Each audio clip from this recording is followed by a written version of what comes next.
I can say this. That I'm very disappointed at what happened a couple of nights now, where people were killed in the middle of what you would call a negotiation. I'm very disappointed by that. Very, very disappointed. Yeah, please. President Zelensky says he's ready to sit down with you and Vladimir Putin in Geneva, and it sounds like General Kellogg is working on preparations for that. Are you planning to sit down with the two of them? Well, I will if it's necessary. You know, it takes. We have to. I think I'm at this point. I wish it would have been that way a couple of months ago, but at this point, we're working on President Putin, and we'll see where we are. I think we're doing fine, but we'll see. I don't like what's happening. That's one thing I'll say. I don't like when I see rockets being shot into cities. That's no good. We're not going to allow it. Yeah, I'm not sure what President Trump is going to do about not allowing it, because nothing has even slowed it down, as both Russia and Ukraine, by the way, continue to exchange volleys of drones back and forth over the course of this war. Even though people are trying to talk about negotiated settlement, Trump obviously is referring to it there. He's been trying to get that done since he came into office. But now then we're trying to find out. And by the way, this is what you're seeing there. You don't see a lot of this. This is some of the drone strikes in Russia that Ukraine launched. Oddly enough, that President Trump didn't talk any about those kind of strikes, but that's what's happening right now. This is a war, and both sides are shooting at each other. The question is going to be, who is more committed to a victory and who's going to come out on top, whether it's negotiations or on the battlefield. Evidence is starting to pile up that the Russian side is saying, we're not going to get this through negotiations because of our partners are not working together with us. And whether anyone agrees with it or not, that seems to be the path they're going down. But the question is, how big of a price would Russia pay to try to get that outcome? It's not insignificant, but it might not be enough of an imposition. To try and help make some sense of this, we have back with us today Andrei Martyanov, one of our growing, really popular guests. A lot of fans he's got on the chat already. I've been seeing them pop up there. So it looks like everybody's grateful to see you back on. So welcome back, Andrei. My pleasure. Well, look at that. Let's just kind of get into that, because this comment by Trump right off the top here, this is literally 30 minutes ago, so it's very fresh. Just happened at the White House, and he's been making a number of both public statements as well as Truth Social post, where he's just saying that Putin is going crazy, and he is making me very angry, and he's upset about where this is going, and why is Russia sending all those missiles into Ukraine and killing a lot of people unnecessarily, as he says, and yet nothing seems to be changing on the ground. What do you make of where Trump is on all this? I can only quote both Mr. Ushakov, the first aide to Mr. Putin, and Sergei Lavrov. Literally an hour ago, Trump is absolutely in the dark about what is going on. They practically, in diplomatic language, that's what they said. He has no clue what is going on actually in the special military operation. And after that, we can develop the line of thought, which is, of course, we know he surrounded himself again with amateurs and neocons and people who have ulterior motives. And as the result, he is well, some people say he's bipolar. Well, bipolar is a little bit different, but obviously he doesn't understand first thing about what is going on there, and he simply has no qualifications or background to grasp that. And as the result, and the final result, essentially Russians told him that, yeah, you know what, the guy goes out and insults Russian people as a whole, then insults Russian president, and he thinks that he is somehow so irresistible in terms of, well, let's put it this way, a lot of hot air, pretty much. That's what it is. One of the things that was a bit troubling in that exchange we just showed is the fact that he's the reporter was asking about what is the next round of negotiations going to look like, and they pointed out that Keith Kellogg is apparently in Ukraine right now and is talking to Zelensky to try to get something set up.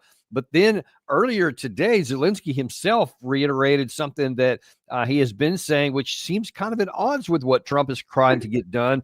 He says that it doesn't matter what is written in the ultimatums if we are not just talking about a piece of paper, but about something that could lead to the first step, a ceasefire. I think that even at the highest level, the United States will not support Ukraine's withdrawal from the territories that Ukraine currently holds. So for those who may not be aware, what he's referring to is one of the central Russian negotiating demands is that the 4 administrative borders, which Russia's been talking about since June of last year at a minimum, that Ukraine would have to withdraw all of its military forces, and they still have considerable portions of the southern 3 provinces especially. And he is just categorically, Zelensky is stating, we're not going to give that up. So let's go have a negotiation, but we're not even going to give in on one of the maybe even the secondary motivations or demands of the Russian side. What does this tell you about where the peace process is? Oh, there's no peace process. That's the thing which many people do not understand. There is none. Those people who think that there is some kind of peace process, Russians are ready to talk. They have the conditions. Again, now half of an hour ago, Russian Foreign Ministry explained that we heard nothing about this so-called demands for memorandum. Memorandum, by the way, is just merely a statement of the intentions. It's not really any legal document. So this essentially media circus continues, primarily spun by people like Kellogg. Kellogg is a failure. He's a failure as a military man. He's a failure as whatever he pretends him to be. Well, so he fits pretty well with Trump administration. And so they continue to spin this as if something is happening. What is happening on the ground. You know, and of course they can get a couple of the dramatic footage of a couple drones. Today it was 294. Most of them were shut down. So, and they think that this is all the game. You know, the Apprentice or whatever the hell he was hosting. You know, this is not the game. And everything what is happening is on the ground, and Trump is being absolutely kept in darkness by his aides and his special envoys. And Trump has no qualifications to really assess situation. He doesn't have the ability to see the real information. So, and yes, Russian stated, well, essentially, if we throw away all those, you know, pro forma statements and everything, today what Russians stated, dude, you have no clue. And what did I hadn't seen that headline that Gary just put up there from the Russian Foreign Ministry. It says that they stated their demands for the ceasefire. What are the end of term negotiations? What was those? Was there anything different than what they said before? No, absolutely not. And as I already said, yeah, it's absolutely not. And this is what happens actually when you go over, you know, the Western media. The reality is, as I already stated, even in RT today, you have Ushakov, first aide to Putin, and Sergei Lavrov stating that Trump is being fed filtered information. He is not actually fully informed of what is going on. He's being manipulated. It's clear as that. When the such level official as Sergei Lavrov tells you just straight to the face what is going on. I mean, so what's the point of negotiating anything? Russians play this long game with the diplomacy, but as I already stated, it is all he said, she said, you know, the back and forth. But reality is, again, on the ground, as we see today on the ground, movement westward continues. I mean, and I look up the daily statistics, and not so much on the areas liberated, which they do liberate quite a few areas. It's the, well, it's not good. Let's put it this way for Ukraine. And they have now beginning to lose essentially all those 3 lines of defense they had around Sumy, the city of Sumy, not just Sumy Oblast. And Russians already near Yunakovka, and they control this highway. And that's it. Once there is a fire control of the highway, the only one, and you can call it highway. There are no real highways in Ukraine. There are some kind of roads. So that's it. I mean, nothing you can do about it. And it's essentially they spells the doom for their grouping there. And Russians were very clear that, and Mr. Medvedev and others say that, yeah, if they don't want 4 oblasts or 4 regions, there will be 5 or 6. And this is exactly what is happening. Many people still do not recognize that. Essentially, well, let's put it this way. Trump is being manipulated. He is being manipulated because he has no clue about military affairs. He doesn't understand what is going on the ground. And I'm going to circle back here in a little bit to what's happening on the ground, because ultimately that's where everything is decided. What's the reality on the ground? But there are also some things going on in the diplomatic realms and the economic realms, and the Western Europeans especially, and now that they're being recently joined by some U.S. politicians, seem to want to impose a greater cost on Russia to change the dynamics and the calculations, at least the intent is, within Putin himself. Now, last week we had the European Union announce a 17th sanctions package. They said they're preparing for an 18th one. And then on Fox News last night, we had Senator Mullen from Oklahoma wearing his really cool cowboy hat. We've never had anybody like that on the screen. Yeah. I don't know if that really helps his case any, but it kind of looks cool. But anyway, here's what he had to say about the price that they're ready to impose on Russia. I think they need to take off the handcuffs of Zelensky and let him unleash hell inside of Russia, funded not by the U.S., but by Europe. Sean, you're absolutely correct. The president has been very patient with Putin. And I get it. The reason why he did. I mean, we saw how much patience Reagan had with Gorbachev. At the same time, he's trying to clean up a mess that he didn't start, right? I mean, this war would have never taken place if Trump would have been in office. But now it is. He's been very clear, Sean, from day one, he wanted the killing to stop. He's tried to work with Putin. His patience is running thin. And you and I know President Trump personally. When he's done with you, he's done. Lindsey Graham, myself, and a few other senators led this sanction bill. We have been holding off because President Trump wanted time to negotiate with Russia. Because the negotiations are breaking down, I can see as soon as we're ready to move this bill forward, we'll be able to pass this in the Senate, we'll be able to pass it on the House, and then President Trump will sign it. The sanctions will cripple Russia's economy. Let's start with that last part first. Will these sanctions, if they're unleashed, cripple Russia's economy? No, of course not. In fact, they will provide even more boost to what is happening. But again, it's a Senate. I mean, the Capitol Hill is utterly delusional and incompetent on pretty much any economic or military matter, which is totally expected. So this dude, I mean, the Senator Mullen, whatever, he needs to take a basic classes in the real economy and real warfare, which is, of course, a tall order for any American politician. So no, of course not. So they want whatever the sanctions they want to crippling. Russia is under what? I don't remember the 28 or 32,000 sanctions. Good luck. I mean, but then again, I am on record. United States higher echelons, they don't have Russia specialists. They don't have Russia scholars. What they know Russia scholars are shysters, pseudo-academic, pseudo-military shysters who sell them cornucopia of the BS. And just to give you an example, she's Exhibit A, Rebecca Kofler, She's actually the English language teacher from the Moscow State Pedagogical University. Somehow she knows all those strategies. She has no clue. And so, but that's who those people are. And yeah, I don't think Mr. Mullen will hold any competent discussion with anybody, with any professional of any level on the economics or military. And but that's what essentially United States has become as of lately. And I'm talking about from Biden administration. Now we have this kind of bipolar swings. And of course, there's nothing United States can do without, trying to hurt Russia. What it may happen actually, and especially when you consider such things, a high technological level of the like nuclear fuel, for example, and nuclear energy, United States will only hurt itself. And sure, let if he wants to do it, let him do it. But then again, Russians don't buy this. It is all this media circus, the spin doctors, all those, congressmen and senators just running out there making those grandiose statements. They have no clue.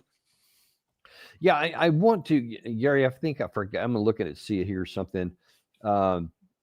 If you could, Gary, let's. I see you have it on the bottom there. Let's play that video from Vice President Vance from a week ago, because he said something that's really relevant to this conversation here. I think, honestly, that President Putin, he doesn't quite know how to get out of the war. If you think about this, he's got 1 million men under arms. He's re-engineered his entire economy. What used to be manufacturing facilities making, products for people to use in their civilian life, they're now making tank shells and artillery shells and drones. And so this is a little bit of guess, but I think the president would agree that part of this is, I'm not sure that Vladimir Putin has a strategy himself for how to unwind the war, of course, that's been going on for a few years now. And I think there's also just a little bit of, look, there's fundamental mistrust. I want to address the specific thing he said there in a second about that Putin doesn't know how to unwind. I think we can just discount that. But his comment there about the war, even the Russian media is saying some stuff lately that there is some legitimacy. If you're focused that much on making the war materials, then almost by definition, other areas of the sector of the economy in the domestic world is going to suffer. Here's what some of the Russian newspapers said last week. The top story in Nezavisima Gazeta: China is reducing imports of Russian energy supplies. From the start of 2025, China has reduced purchases of Russian oil, coal and liquefied gas by tens of percent. We often hear about the so-called no-limits partnership between Moscow and Beijing. But listen to this. The Russian Energy Ministry assumed that the crisis in the Russian coal industry could be solved by boosting exports. However, on Monday, Deputy Prime Minister Alexander Novak said that Beijing was refusing to remove import duties for Russian coal. As well as coal, China has reduced how much Russian oil it's buying. Between January and April 2025, China cut oil imports from Russia by 14.2% compared to the same period last year. So what do you make of that? Does the vice president have any position at all that Russia is suffering economically on its domestic front because of the issues raised by the Russian media? Well, let's be very clear about what Nezavisima Gazeta is. It is pro-liberal, pro-Western, essentially media newspaper, which haven't been correct throughout the last, I remember, 20 years. And especially by the way, they're writing on the issue of economics. That is why BBC picks it up. They need to repackage things and what they consider as the seasonal fluctuations of their for example, economic relations with China. They do not consider the fact that actually Russia reroutes much of it, which is not bought somewhere in China, to India. But again, this is BBC. This is Nezavisima Gazeta. Why don't they go to the Navalny sources? As they package it the way they want to present it to the, pretty much ignorant Western public, especially in Europe. But the problem is, of course, actually the trade, Russian-Chinese trade grows by leaps and bounds. It's now in excess of $250 billion and it's growing. So, but then again, when you tell those people, and they are ignorant people, and many of those people subsist on the US, what used to be grants of US aid and what have you, that actually budget-wise, energy, which constitutes the Russian budget, is now about only 1/3, unlike it was even 10 years ago when it was the 70%, almost 70%. So there is dramatic reduction of this thing. Now, when they talk about military economy, again, you have those people who have graduated those degree mills in Ivy League and Oxford and all. They never studied real economy. They do not understand how it operates. Look, essentially, they believe that Wall Street somehow is the real economy. They judge everything from the point of view of monetarism, which is, of course, absolute incompetence. The issue is, ask Russians, how the heck Russia is still number one the food product exporter in the world? for example. And the same goes that not all of what Russia exports is constituted by, for example, energy, oil, gas, and things of this nature. And in terms of China, so as I already stated, the actually trade grows. But you know what, as I already stated, commenting on the packaging and spin of such people as BBC or Sky News or CNN or Wall Street Journal, they are there. They are not real media. Well, journalism is not professional to start with. And they basically do the thing which is they spin. So they need to sell it. Remember 2023 counteroffensive, which would crush Russia? And evidently they do not understand that actually. But then again, we're going deeper into this whole rabbit hole. If you look attentively, in the last 120 years, it was actually the military which drives the technological development, which also spills into the actually civilian field. But again, how the heck J.D. Vance? I understand J.D. Vance was a Marine and he was journalist, Marine journalist. He was the guy who was doing press corps, whatever the heck is this. He doesn't understand. You cannot go out and do the production of the gunpowder, for example, on the civilian enterprise. For a simple reason, you need to have very specific chemical and industrial processes, which include obviously working out special chemical components, including from the cotton, for example, and a very specific type of cotton, that you cannot just go there and build it. And then, of course, as I already stated, most of those people, they are there not to inform. They are there to create narrative. Let me ask you a question specifically. Gary, if you could put that headline you just had up there with the Wall Street Journal back up. And I want to ask you something about that, because the headline here is Putin has retooled Russia's economy to focus only on war. Yeah. Okay, whether he has or whether he hasn't, if you're fighting a war, you will retool your economy and you will focus on the war stuff. We did, certainly during our wars. We always did that, even during the Cold War. So is there anything inherent in this? If you're trying to, I guess, knock away the spin or whatever, is there any issue with what Putin apparently has done that would either cause long-term instability with their domestic economy, but which would inhibit his ability to actually support the war? It's it's Wall Street Journal. It's a propaganda outlet, and no, there is not. Again, it has to be understood. Russia is not in war. That's what people do not understand. You cannot explain this to some moron from Ivy League, from Harvard, who graduated all kinds of their, again, degree meals. So that the war economy, they don't understand what war economy is. They do not understand what mobilization process is. Russia still fights special military operation and didn't even mobilize its economy. They remember they were talking about this mobilization of Russian, troops 2 years ago, that it's gonna collapse everything. Well, it doesn't work. Economy doesn't work as they think it does. And I'm sorry, let me ask you to clarify something, because to a lot of the audience here, they look at what Russia's doing and they go, what do you mean it's not a war? Of course it's a war. They got invasion and all this kind of stuff because they just see conflict or whatever. I wonder if to help explain what the difference is, because when Russia calls it a special military operation as opposed to a war, we think that's just a euphemism. But apparently there are specific differences between what that means in terms of mobilization of the entire country. And I wonder if you could, just real briefly, I don't want to go down a long rabbit hole, what did the USSR do, like say during the Second World War, the Great Patriotic War? Yeah. What did their economy look like then as compared categorically to Russia's economy today? Well, absolutely. Gigantic, dramatic difference. The Soviet economy during World War II, it was utterly mobilized, the economy of the essentially administrative economy, which means what you literally tell people what to do, they go out and do it. There is no such thing as, oh, we signed contract. No, you just go and do it. And so this was essentially mobilization of the unimaginable scale. It's unimaginable. Many people do not recognize how Soviet Union moved in 1941, 1,500 manufacturing plant towards Urals, which is unrivaled, unrivaled feat. What Russia does is special military operation. It has not all of its all forces actually committed to this war. Many people do not understand. Russians do not commit forces to this war. Russia has plenty of forces to go around.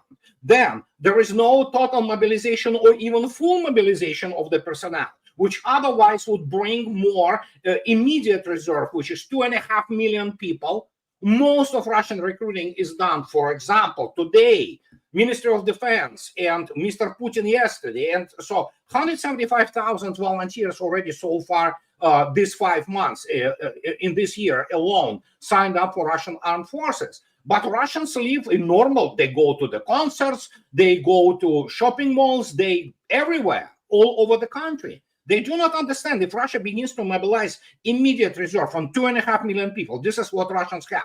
Immediately 2.5 people if the war starts. Then there will be very different approach also to the fire impact and the production, essentially what is the fire production of the ammunition, all kinds of things. But for them, we have to keep in mind, this is I made a career out of it, basically making those people fools.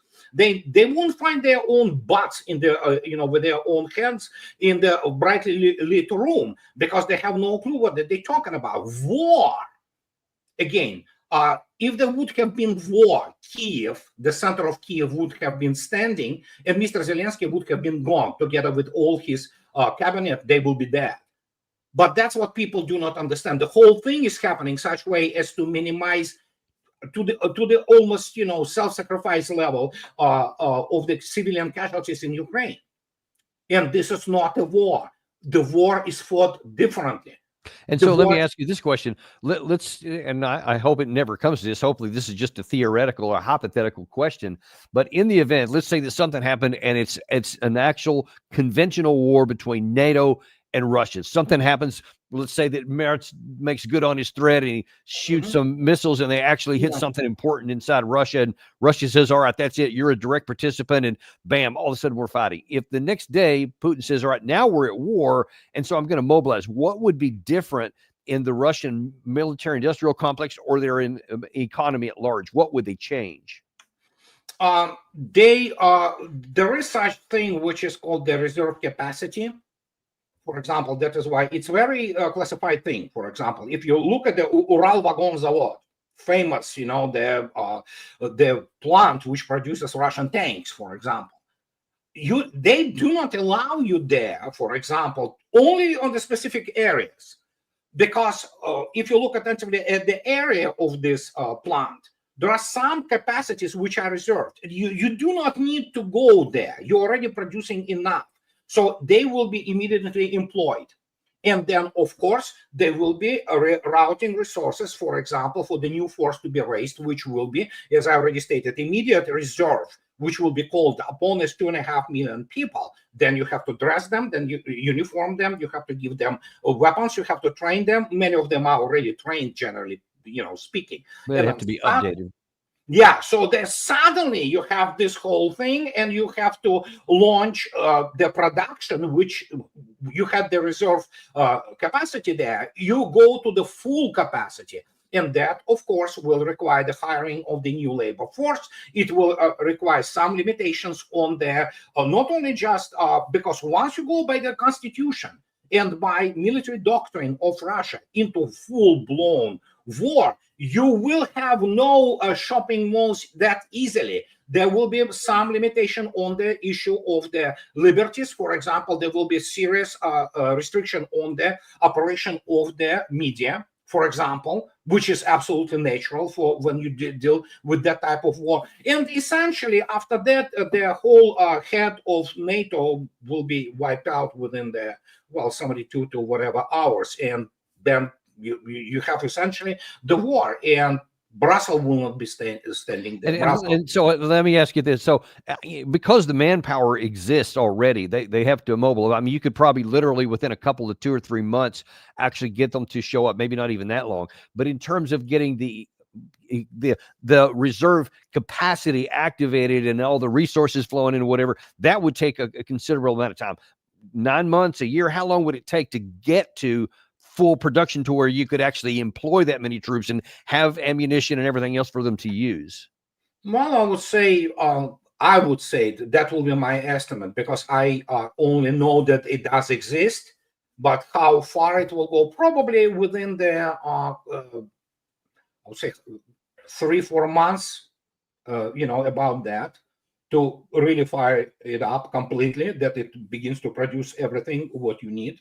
And then just to give you example, they may retool number of the aerospace manufacturing hubs in Russia, such as which are producing like Komsomolsk-on-Amur, famous plant, and which produces actually Su-57s, and some, but they also produce Sukhoi superjets. Okay, and those plants which were producing the MS-21, which are Russia has 30 hulls of the already of those aircraft, commercial aircraft, being ready to roll out and being stuck with the new Russian PD-14 engines and things of this nature. Then suddenly you stop this production, but you can retool it pretty fast.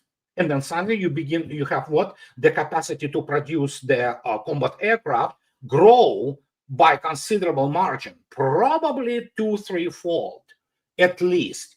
And so you look attentively at those things. Yes, this is what will happen then.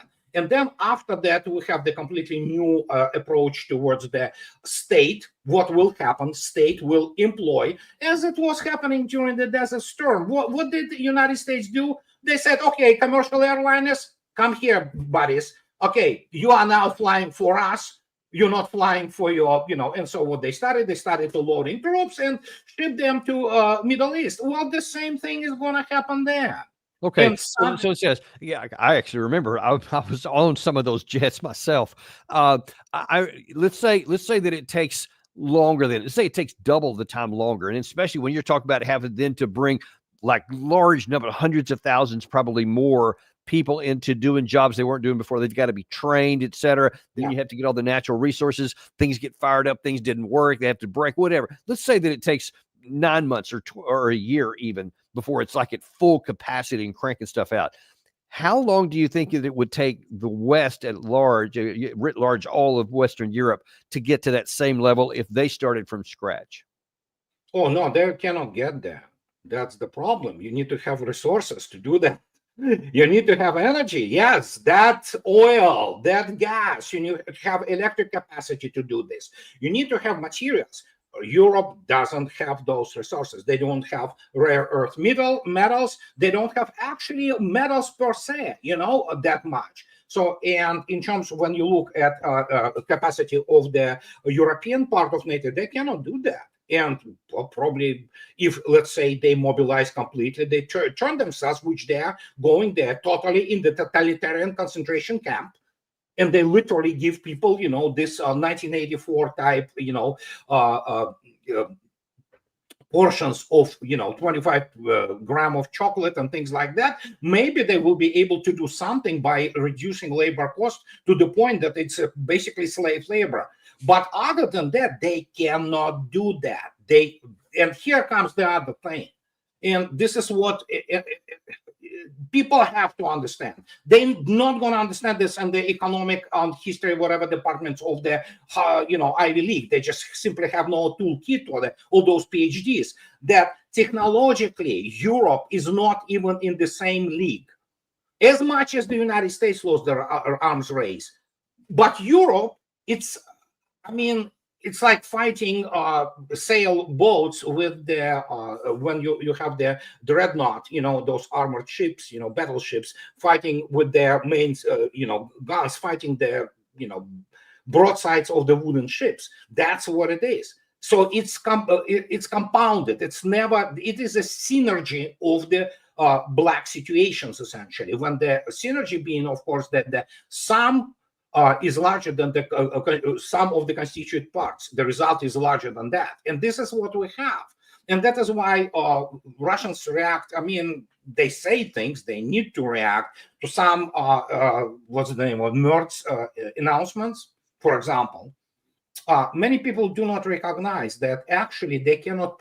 They probably can produce about 25 to maybe 50 at best a year of those outdated. They Right. are obsolete Taurus missiles. Many people are sold all those pictures. They see something exploding. They do not understand the scale of things. When you explain to them, guys, do you understand that the length of the front on the straight line in the special military operation is 1,200 kilometers? Well, you consider all curves and things of this nature, it runs at about 2,000 kilometers. We're looking at 1,200 miles. And people say, oh, yeah, so what's the big deal? It's a huge deal. And that's, if you read preface to my latest book, it starts with the fact it's only the real war which completely demonstrates the real military, scientific, industrial capacity of the country. You cannot do it on some, fly-in bomb like Houthis or things like that. No, you have to be able not only to sustain it, but increase what is called effort. This is the operational term. It's not some kind of the, increasing of the effort. So, and Russia can sustain this for years. I mean, many years. Well, in fact, I want to jump to a clip here from President Putin himself, who just a few days ago was addressing business leaders in Moscow, was talking about just the Russian economy generally, but also tied it together with the special military operation. The fact that Russia's economy is now the fourth largest in the world by purchasing power parity is, of course, your direct merit, the result of the collective work of enterprises and companies from all regions of the Russian Federation. I have already mentioned this figure and want to reiterate it. Over the past 2 years, under far from ideal and in fact very difficult conditions, Russia's economy has grown at an accelerated pace. As you know, the year before last, growth was 4.1%, and last year, 4.3%, a good indicator. The past few years have presented Russia and our business community with a number of acute challenges. The entrepreneurial community has faced a series of trials. They were related to changes in logistics and supply chains, disruptions to previously established payment mechanisms, and international settlements. Moreover, a number of foreign companies left the Russian market largely under pressure from the so-called Western political elites. Unfortunately, some of them, though this is an obvious fact, let down their Russian partners. What is very important is that under these difficult conditions, our entrepreneurs did not falter, did not give up, but on the contrary, demonstrated their inherent business acumen, resourcefulness, and thorough economic pragmatism in the broadest and most direct sense of the word. So, of course, what jumps out at me there is that in the last 2 years, Russia's had, I think, 4.1 and 4.3% economic growth. In the last year, the European Union as a whole, 1% economic growth. So it seems odd to me that we want to be talking about how we're going to collapse the Russian economy with sanctions when all the sanctions have seemed to, I don't know if they strengthened the Russian economy or not, but that was the net result. Yeah, it's strengthening it. Just to give you an example. And believe me, I worked already in a commercial aerospace industry in the United States. Already by 2015, Boeing was actually, not only Boeing, Airbus too, and I know it's insider information at that time. They were already shaking in their boots, for example, from the hearing this abbreviation, MS-21, which was Russian single aisle competitor to 737. It's 737 is not even competitor. And Airbus 321. Russians finally completely Russified it. Before that, there was a black wing which was made on the composite materials provided by the United States and European Union and even Japan. They stopped it. Well, guess what? Many people still don't understand. Russians simply built the new composite materials industry. Not from the scratch, but essentially from, 10% up to 100%. And now it is fully Russified. It flies on Russian engines, PT-14, and commercial engines, state-of-the-art commercial engine. It's a whole different level of expertise. Then you have the Sukhoi Superjet, which is going to be called Yakovlev together with MS-21. It's now flies on PD-8, Russian engine completely. So everything is Russified.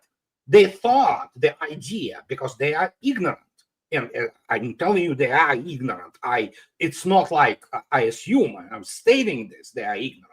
They thought that because they would draw some kind of the or break supply chains, which have been provided by the West, that Russia economy will collapse. Evidently, what the problem is, they didn't understand that the Russians were already hard working towards that. And here is surprise, surprise, from 2008. Russia was preparing for this. From 2014, after Crimea and the Maidan in Ukraine, the process accelerated dramatically. But you cannot tell this to Mr. Bessenet or whatever, there's some PhD in economics from Harvard. They wouldn't understand it. They have no tools. And when you have clowns like Michael McFaul, who passes for Russia scholar, and I mean, do you know what American intelligence agent does first when he gets to Russia to get his information from? He gets to people who read Независимая газета. He finds the first liberal outlet, pro-Western outlet, which subsists on the, which is now, they are finally being called what they are, foreign agents. And they talk to these people. And guess what those people do then? They tell them exactly what they want to hear. And that's what it is. It's nothing. You cannot change this. Now add here some, not all, but some people with the arrogance and, thinking that they're the best thing ever. And when they hear this, they melt. They say, yeah, Russians are about to collapse. Well, they never studied history. They never studied economics. They never studied real war. And as a result, each time it's like surprise, surprise, surprise. And how about you start studying, the thing which I was writing now into second decade. The whole idea was to warn. If you look attentively at my December 2014 post, this is where one of the first posts in my blog, where I stated very clearly, I can quote it, quote is in there, it never has been changed, that by engaging into this, they didn't understand what they were getting themselves into. People much tougher than the United States, I'm talking about Nazi Europe essentially combined, tried to do this to Russians. They failed. And they are told that by engaging into change of regime change, on the advice of all those supposedly neocons like Victoria Nuland and all people of this scale, they lost the war. They just didn't. And I want to jump in on that point right there, because you're talking about Victoria Nuland and what happened in 2014 and just what was going on in the United States from the end of the Cold War forward, and was really starting to drive it home there, that we thought we're going to put Russia in a box by continuing to push NATO right up to the corner. I want to play a soundbite here from Sergei Lavrov. I believe it was earlier today, where he was talking about, here is the reason why we started this and why the reason we will finish it on terms that we will live with.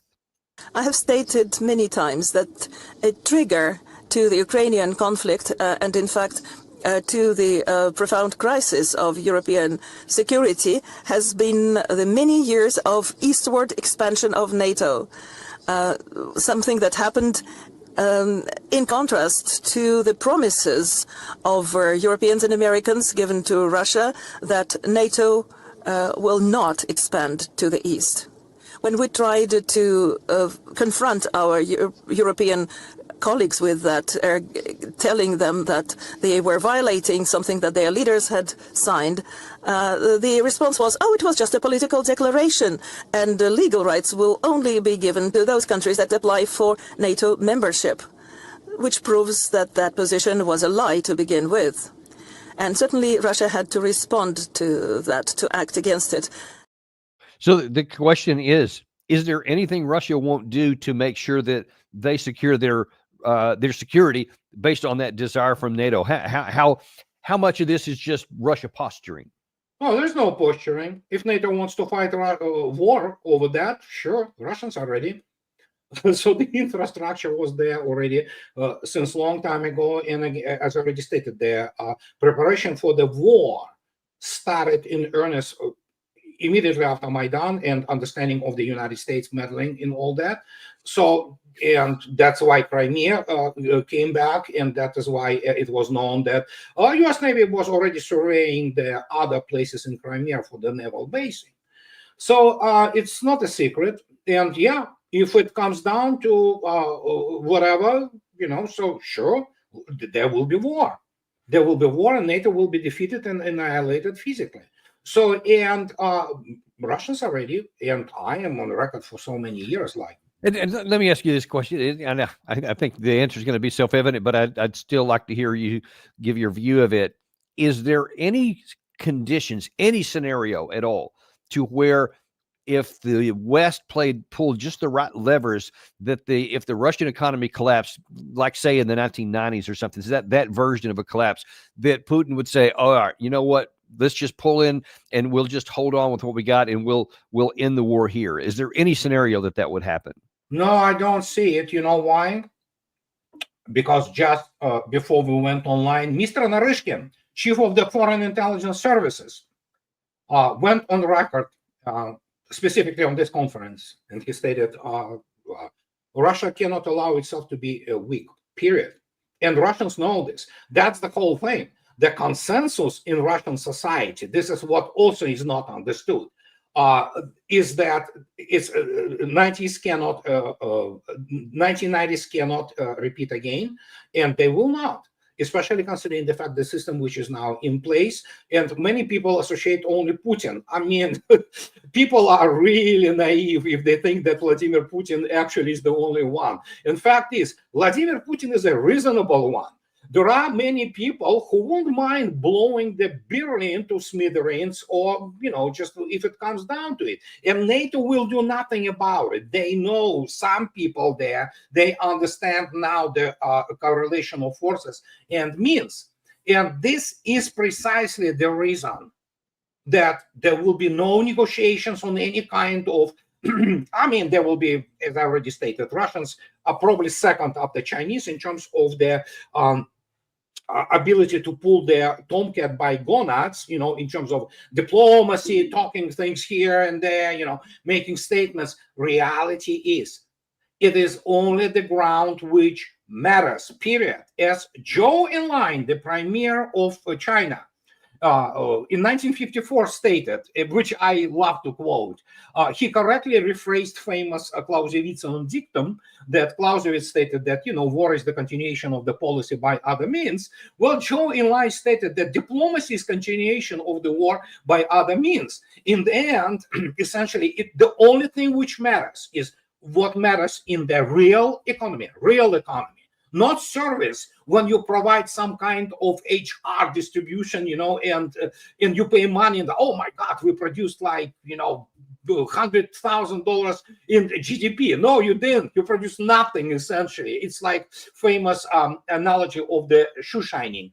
I shine your shoes, you give me $20. You shine my shoes, I'll give you $20. We produce $40 of GDP. No, we produce nothing. We just shined our shoes for free. But this is how the economy in the West works. I hadn't heard that one. That was a good one. That is absolutely. Those people do not understand. Yeah. And when I give me anybody from Wall Street Journal, anybody, chief editor, well, they are going to be morons and ignoramuses. They know only narratives. But if I tell you that Russia produces more steel and iron than the United States, they will be like, what?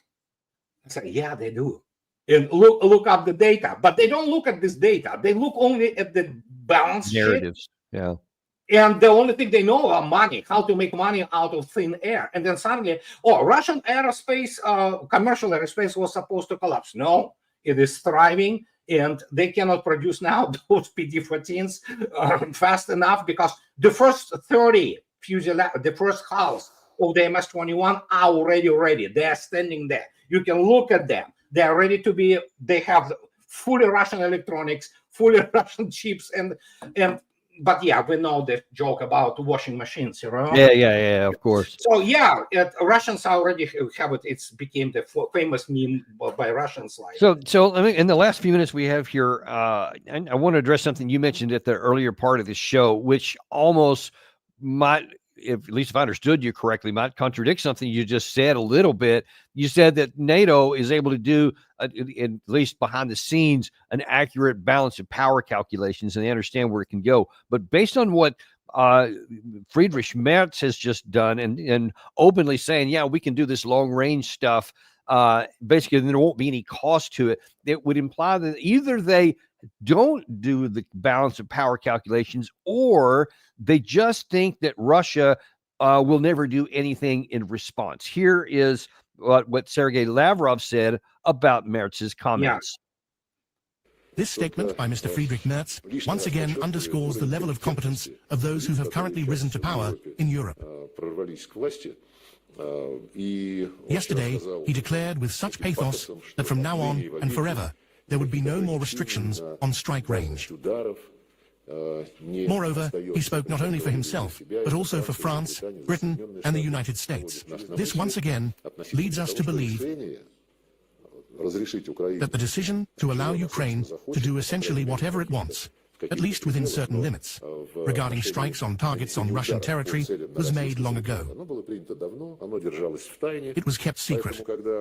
European Commissioner for European Union Enlargement Marta Kos stated that Ukraine has completed its homework and is ready to begin accession negotiations with the European Union.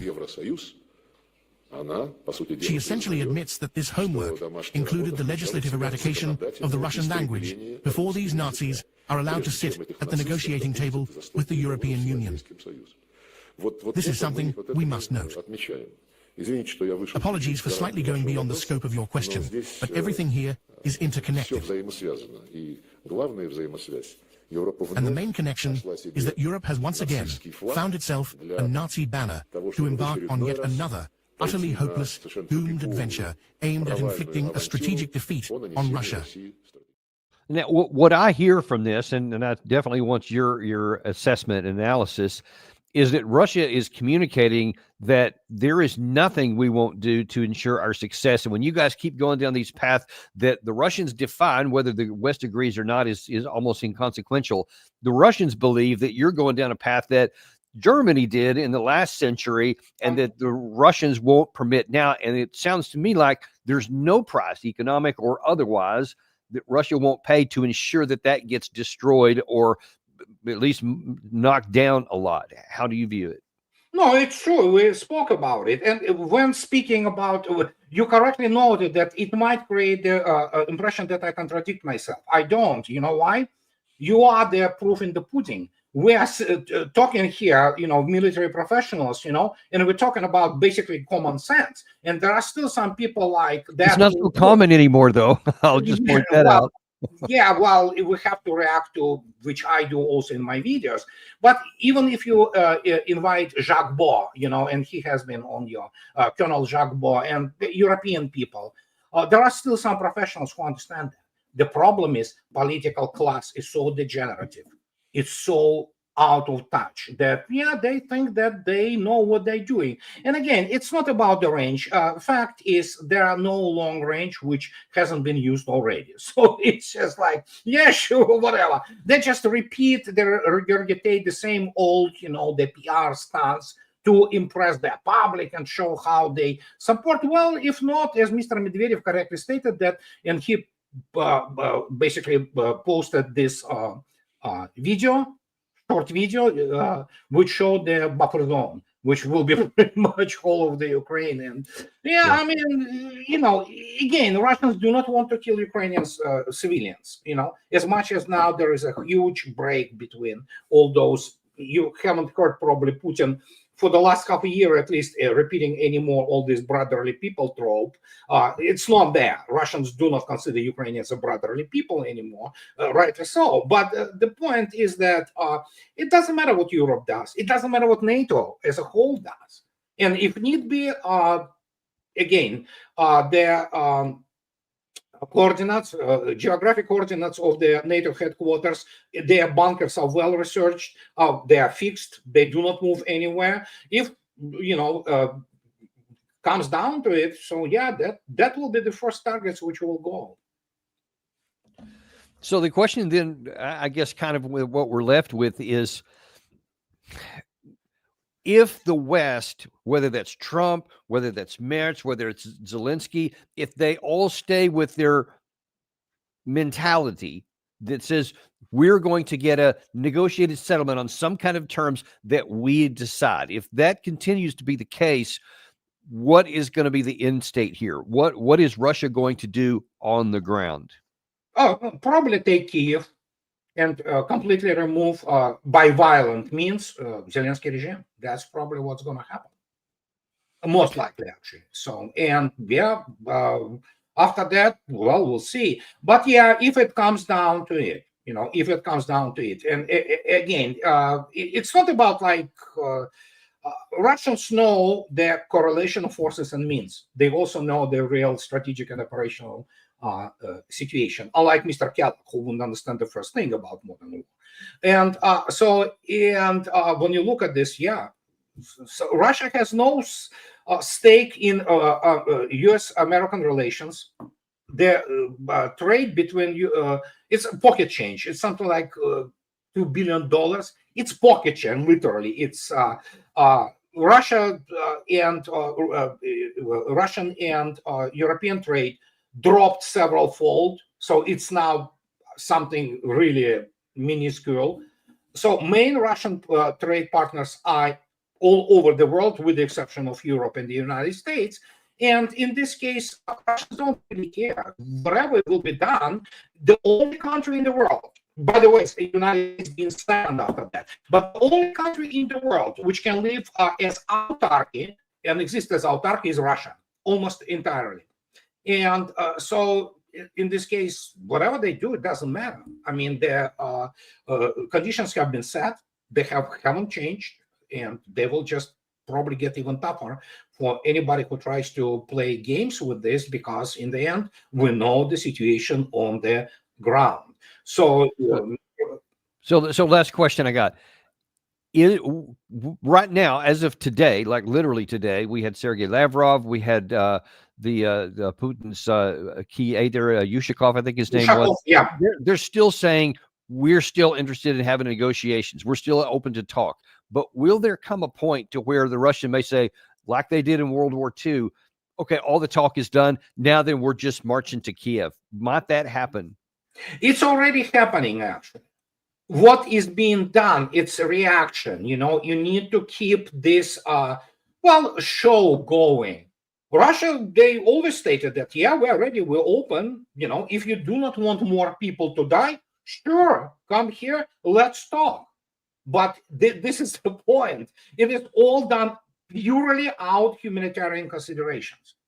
Sure, we can talk. But if not, would there be a situation like that? Let's say, because Zelensky is, as I just showed today, is still totally defiant, not willing to do anything that makes any sense. But I'm just picking some numbers here. Let's say that 2 months from now, when Russia has made significant movements through the Sumy province, they're halfway through the Kharkiv area, whatever. They pushed up through Kupiansk, for example. Maybe they had a breakthrough, I don't know, and they're actually starting to move in the direction of Kiev. Maybe they reached the Dnieper River, and then all of a sudden Zelensky says, "Okay, you know what? I'm willing to talk now." Will Russia talk to him, or will they say it's too late? We'll see you at Kiev. They already stated that they can negotiate with him, but there will be nothing signed to him. It was Mr. Lavrov who stated this 3 days ago, and I quote, "Then the issue of his legitimacy will arise." It's essentially, in the pigeon diplomatic language, we can negotiate with you. That's fine. On the level of the Putin not gonna, meet with him, obviously. So let's negotiate. But the problem is for Kiev regime now is its legitimacy. Mr. Lavrov stated it. And those guys are really good, not just only diplomats, they are really good international lawyers. They're really good at it. And when he says that, but if it comes down to any kind of signatures, and I quote, the issue of Mr. Zelensky legitimacy will arise. That means what? We're not negotiating with you. This is speaking in the translating into normal human language. You know, well, it's regrettable that it's going to come to that, because we have refused and rejected every opportunity to have any kind of a modicum of a reasonable negotiated settlement on even the worst of terms for the West, which will be better than everything that you're talking about that would come later on. But that's the hand we've dealt ourselves, and so we're going to have to pay the consequences of that whenever it comes in. But we really appreciate you just laying it out there and saying, here's just the conditions on it. And for those who just can't get enough of Andrei, here is a Smoothie X12, his channel there, where he's mentioned a couple of videos he has out. Go and take a look at those. I don't know if there's anything on cigars there, but that's a cool picture. Yeah, I use this picture usually once every 8 to 9 days. You know, good jack and good cigar never hurts one. No, it helps you to understand things a little better, I think. Well, listen, we really appreciate that, and we value your contribution. Look forward to having you on another show. My pleasure, Danny. Anytime. And we thank you guys too. Be sure and like and subscribe if you haven't done that, and we will look forward to seeing you on the next episode of Daniel Davis Deep Dive.